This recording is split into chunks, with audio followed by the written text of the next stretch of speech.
Hoy, ganahan ka makatunon sa akong pagluto og lamig nga pork chop. Dali ra kay na. So sa pagtimpla ni mag-mince lang ta garlic kana jumpino jud kayo. Pagkahuman butang na to duha ka kalamansi Diyos. So ako na siyang gipuga. Pagkahuman duha lang para dili kay aslom niya.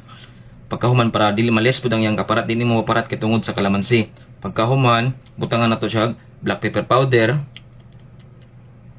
fresh crushed black pepper, salt, bitsin,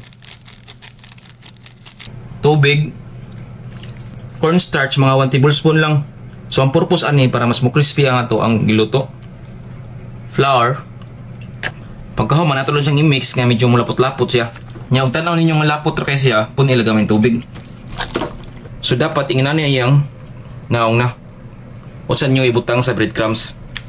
So sa pag-breeding ani, ingnan nila na siya imo siyang iana pagkahuman butangan nimo sa babaw, pagkahuman imo ra nang iduot anak.